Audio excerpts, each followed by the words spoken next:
Tu devrais la présenter à Xiongguan. Tout le monde était intéressé par elle. Pendant l'espace d'un instant, Min Cheol fit mine de supporter les allusions plutôt flatteuses qui étaient en fait au sujet d'Anso. Mais lui, qui ne supporta pas être renvoyé à son incompétence, laissa ses émotions prendre le dessus sur sa raison. Toi, interpella-t-il son fameux collègue d'un ton menaçant, quel genre de vie as-tu?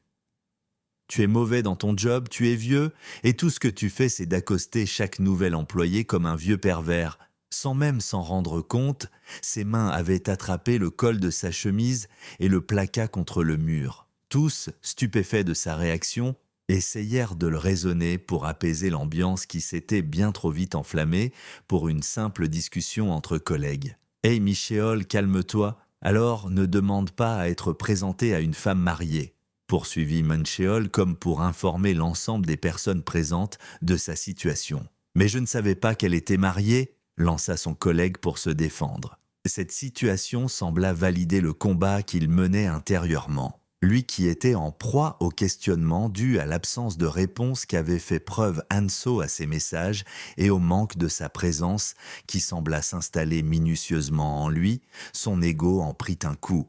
Pour se rassurer, il ne put s'empêcher d'établir en l'espace de quelques secondes la liste des choses qu'il considérait comme étant négatives chez elle, comme pour assouvir son besoin de domination. Elle est incapable d'aller voir ailleurs, elle est comme une fleur fanée, et se fanant tranquillement dans mes mains, vidée de sa couleur, dépourvue de joie. Si quelqu'un veut la honter, c'est moi et moi seul qui en ai le droit. Ne parle plus jamais d'Anso, lâcha Minchol tel un ordre à son collègue comme un avertissement avant de disparaître. Au même moment, quelque part, Teae, le jeune maître, affalé sur son canapé, semblait souffrir de maux d'estomac provoqués par un enivrement excessif de sa soirée. Complètement désorienté par le temps, lui qui pensait être au petit matin fut en réalité interrompu par son majordome à un moment de la journée bien entamée. « Jeune maître, c'est le président !» Il ne lui fallut pas beaucoup plus pour le mettre dans bon mood. Le moment qu'il attendait depuis longtemps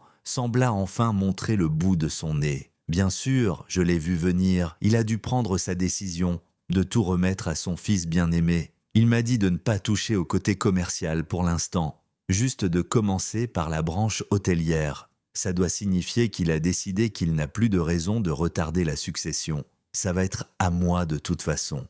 Alors qu'on me dise de commencer par cette branche m'énerve vraiment. Mais de toutes les façons, cet homme a toujours été froid envers son propre fils. Et pour mon petit frère, ça me fend le cœur, mais une fois que j'aurai tout hérité, la première chose que je ferai, c'est de l'anéantir. Sans se douter qu'au même instant, son petit frère Teaha foulait le même sol que lui, accompagné d'une secrétaire « Tenez-vous prête ?» lui lança-t-il pendant que les portes de l'ascenseur étaient en train de se refermer. « Qu'est-ce que tu fais là ?» lui demanda Teae d'un air menaçant, lui qui était surpris de le voir dans ses locaux au même moment que lui. Déstabilisé par cette situation, Teae chercha réponse auprès de cette femme qui l'accompagnait, voyant bien qu'il n'obtiendrait pas ce qu'il voulait auprès de son petit frère. Mais Théa ne le laissa pas prendre le dessus sur la situation, il l'interrompit en saisissant son poignet, comme pour lui rappeler de son réel combat. Peut-être que tu aurais dû faire un meilleur travail, il semblerait que le président ne te fasse pas entièrement confiance. Et je te suis reconnaissant grâce à toi, j'ai maintenant ma chance. À ces mots, Théae tressaillit.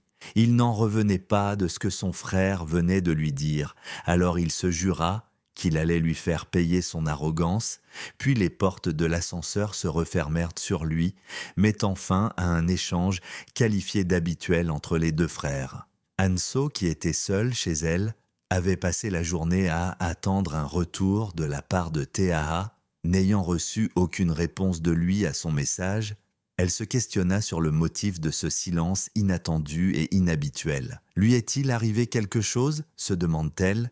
Peut-être est-il juste occupé en travaillant toute la journée? Je me trouve un peu ridicule, je ne suis pas censé être comme ça. Face à toutes les questions qui traversaient son esprit, elle ne put s'empêcher de repenser à l'époque où elle était encore avec Mincheol et où il n'hésitait pas à la culpabiliser pour toute l'attention qu'elle lui donnait. Mais elle fut interrompue par la sonnette de son téléphone qui retentit. Elle, qui espérait grandement recevoir des nouvelles de Théa, fut immédiatement déçue en voyant qu'en réalité ce n'était qu'un spam qu'elle venait de recevoir. Elle qui semblait chercher sommeil comme pour fuir la douleur de cette situation, au même moment, Théa, qui se trouvait à l'extérieur devant chez elle, lui envoya un message. Elle bondit sur son téléphone et lut ces quelques mots qui étaient inscrits au bas de l'écran. « Si tu ne dors pas encore, rejoins-moi dehors s'il te plaît. » Il ne fallut pas une demi-seconde à Hanso pour qu'elle sorte de son lit. La distance qui la séparait de la porte d'entrée fut réduite par les pas qu'elle foulait à grande vitesse. Elle saisit la poignée de la porte, l'ouvrit, et ses lèvres furent immédiatement comblées par celles de Théa.